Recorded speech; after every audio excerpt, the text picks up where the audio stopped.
Joel Baker. I am an independent over-the-road truck driver. Started in about late 1999 to early 2000. TruckBytes came about because I bought 3 different software packages that just didn't seem to fit my needs. And so I went to a friend of mine who does write software code, and he said, sure, we can do it. Draw me some pictures, write me an outline, and we took about 3 months to do so. Began developing TruckBytes, and about 2002, we completed our first version, did some testing, did some modifications to it, and by late 2004 to early 2005, we began providing it to customers. It is a software designed for independents, owner-operators, and small fleets. Some individual company drivers, they use it as well. And what it does is it tracks all the loads, allows you to enter the load, dispatch a truck if you're using it for a small fleet. Then you can print the invoices, enter all the expenses.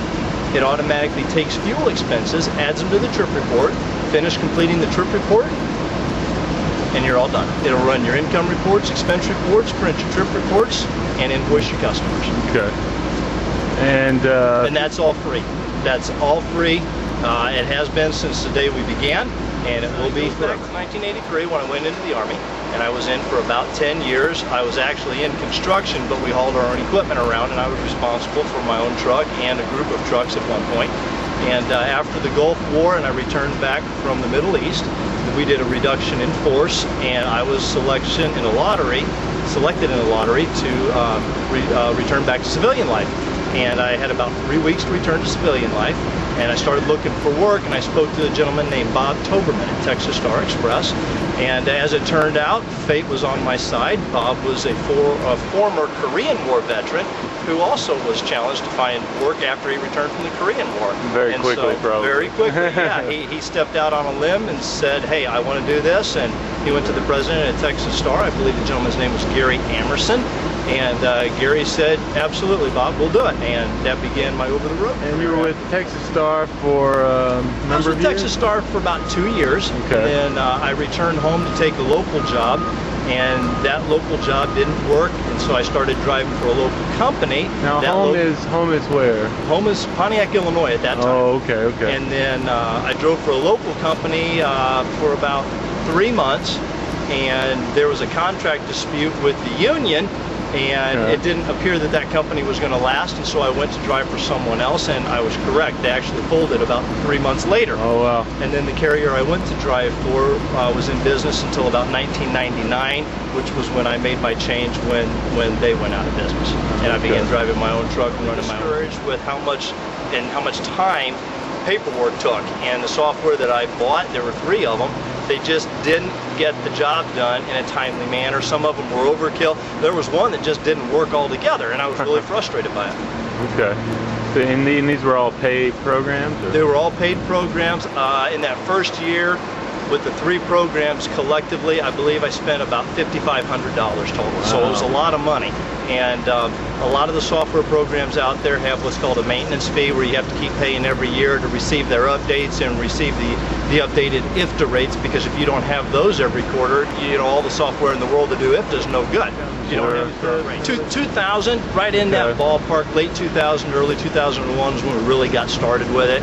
And the first build, of course, I only used, and Tony Mayrow, my friend who did do the software source code himself, he and I did a lot of the test work, and we tested and worked with it for quite some time before we actually released it. Okay, so Tony was a friend of yours that you knew locally. Tony is a friend of mine. He is from White Sulphur Springs, West Virginia, and that's where he currently lives, and that's where we operate our IT office out of. Okay. Did you know him in the military, maybe? No, I did not. I met him right as I was starting my own trucking company in about 2000. Oh, okay. Just how did you guys meet? I am a big open source software kind of guy. I appreciate Linux, and I was looking for some Linux software, and I found a piece of software that Tony had written, and it was called Checkbook Tracker, and so I was using it, and I had a question. He answered my question. We spoke on the telephone. He was a real kind gentleman for somebody that was giving away free software. It was really kind of him. And so when this project came up and Tony and I had gotten to know each other much better, I went and I talked to him, and we've become very close and good friends. Well, my oldest son is 19, and he graduated last year. And next month he goes into the Army. He went ahead and held out enlisting until he got the job opportunity he wanted, which was welding. He's been welding ever since he was a freshman in high school and loves it. And so when he went into the Army, he was determined to wait until he got that position instead of taking any position that was available. Right. So very, very proud of him for holding out and sticking to his guns and going after the career field that he was after. My youngest son, ever since he was a freshman in high school, set a goal for himself to receive a college scholarship playing the bassoon. And he's been working towards that, and this year he's been speaking to a couple of different colleges who have been scouting him for about 2 years now and talking to him and working towards that scholarship. Okay, so it sounds like basically what I'm hearing is it's sort of like father like son, and in terms of the enterprising spirit. They have a very how do you say that word? Entrepreneurial. There you go. Thank you. Entrepreneurial spirit, Okay. and they definitely set goals and seek them out rather aggressively. Okay. Okay. And any chance they've been actually involved in the trucking business? I know you got the Baker and Sons on the side of the truck. My oldest son potentially could be. Okay. We've had extending conversations about making sure you have more than one career path available to you for your future. Sure. And so we've discussed him learning more about the trucking industry after he's done in the Army or during Army as a second job, because you can have 2 separate MOSs in the Army. So we had that conversation, and Sure. he kind of liked that idea. My younger son, he's focused on music right now, so I don't know that he would ever be interested in the transportation industry, but you never know. You never know.